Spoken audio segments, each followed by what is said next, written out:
Hello students. तो आज हम बीएड फोर्थ सेमेस्टर की एक और बुक जिसका नाम है इंक्लूजन इन स्कूल एजुकेशन का एक और टॉपिक पढ़ने जा रहे हैं, जिसका नाम है समावेशी शिक्षा के सिद्धांत।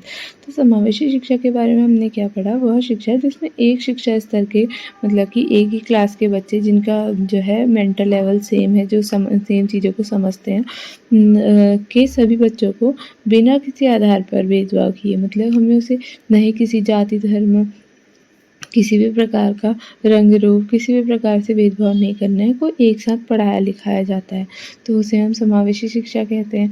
तो अब इसके कुछ सिद्धांत होते हैं। तो अब उसके सिद्धांतों को हम इस प्रकार से देखेंगे कि सबसे पहला है व्यक्तिगत विभिन्नता या फिर इंडिविजुअल डिफरेंसेस। जो है व्यक्तिगत भिन्नता दो प्रकार की हो सकती है, दो व्यक्तियों में अंतर या मनुष्य का स्वयं से भेद होना। तो जो है दूसरे शब्दों में कुछ छात्र जो है अन्य छात्रों से अधिकांश गुणों में जो होते हैं भिन्न होते हैं, जो शिक्षा की ओर विशेष झुकाव रखते हैं। ऐसे छात्रों के लिए विशेष शिक्षण आवश्यकताएं विशिष्ट शिक्षा के माध्यम से पूरी करनी चाहिए। मतलब कि शिक्षा की जो है अब जो है दो व्यक्ति, एक ऐसा हो सकता है कि जो जिसका पढ़ाई में बहुत मन लगता है, दूसरा व्यक्ति हो सकता है जो मंदबुद्धि है। तो उन दोनों व्यक्तियों में डिफरेंस करना जो है हमारी व्यक्तिगत भिन्नता कहलाती है। उसके बाद मनुष्य का स्वयं से भेद होना। इससे क्या तात्पर्य है कि जो मनुष्य है वो है प्रत्येक व्यक्ति जो है वो अलग अलग प्रकार का है। तो सभी में जो सभी के गुण सभी की जो है नेचर वो सब कुछ अलग अलग है। तो इसे ही इसमें बताया गया कि मनुष्य का स्वयं से भेद होना। दूसरा हमारा है नियंत्रित वातावरण। जहाँ तक संभव हो शारीरिक रूप से बाधित बालकों और सामान्य बालकों की शिक्षा एक ही कक्षा में साथ साथ होनी चाहिए। या कक्षा सामान्य हो सकती है। सामान्य कक्षा के छात्रों को न्यूनतम विघ्न डालने वाले वातावरण प्रदान करती है। मतलब कि कहने का क्या है कि जो है शारीरिक रूप से बाधित और जो सामान्य व्यक्ति हैं, सामान्य बालक है, उन सबको जो है एक ही कक्षा में जो है हमें पढ़ाना चाहिए, जिसकी वजह से जो कक्षा है वो छात्रों को न्यूनतम विघ्न डालने वाले वातावरण प्रदान करती है। एक दूसरे में जो है वो पढ़ाई में सहयोगी करते हैं, आपस में समायोजन ही तैयार करते हैं, ना कि जो है एक दूसरे को परेशान करते हैं या एक दूसरे के आगे बढ़ने में विघ्न डालते हैं। इसे नियंत्रित वातावरण में लिखेंगे। तीसरा हमारा क्या है, माता पिता का सहयोग। जैसे शारीरिक रूप से बाधित व्यक्तियों को माता पिता भी शिक्षण कार्यक्रमों में रुचि लेते हैं, तो विशेष प्रशिक्षण कार्यक्रमों को अधिक प्रभावशाली बनाया जा सकता है।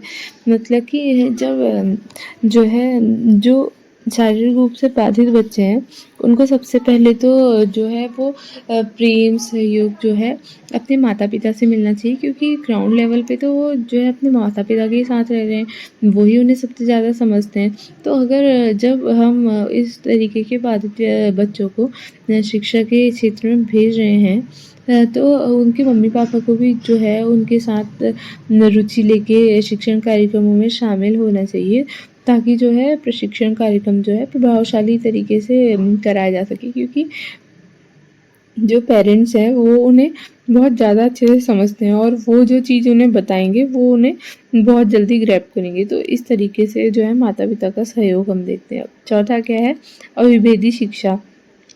ऐसे विद्यार्थियों की पहचान करनी चाहिए जो विशिष्ट शिक्षा की आवश्यकता का अनुभव करते हैं, जिससे उन्हें दी जाने वाली शिक्षा का उपयुक्त स्वरूप निश्चित किया जा सके। प्रत्येक छात्र की व्यक्तिगत रूप से परीक्षा होनी चाहिए। मतलब कि ऐसे छात्रों की पहचान करनी है जिसमें विशिष्ट आवश्यकताएं हैं। मतलब कि क्लास में बच्चों को ये देखना है कि उनकी नीड्स क्या क्या हैं, वो किस तरीके से बिहेव कर रहे हैं, और कहाँ पर उन्हें कठिनाई आ रही है, कौन से ऐसे टॉपिक्स हैं या फिर ऐसी चीज़ें हैं जो उन्हें शिक्षा में आगे बढ़ने के लिए बाधा डाल रही हैं। और प्रत्येक व्यक्ति की व्यक्तित्व रूप से परीक्षा होनी चाहिए। मतलब कि उसके बिहेव की, और वो किस तरीके से कक्षा में रिएक्ट करता है क्वेश्चन पूछने में या परीक्षाओं में, तो उस चीज़ की जो है परीक्षा होनी चाहिए। तो इस तरीके से हम इन 4 टॉपिकों में, जैसे पहला था व्यक्तिगत भिन्नता, दूसरा नियंत्रित वातावरण, तीसरा था माता पिता का सहयोग और चौथा था अविभेदी शिक्षा। तो इस तरीके से हम समावेशी शिक्षा के सिद्धांतों को इन 4 टॉपिकों के अंतर्गत लिख सकते हैं और इनको जो है हम व्यापक रूप से समझा सकते हैं।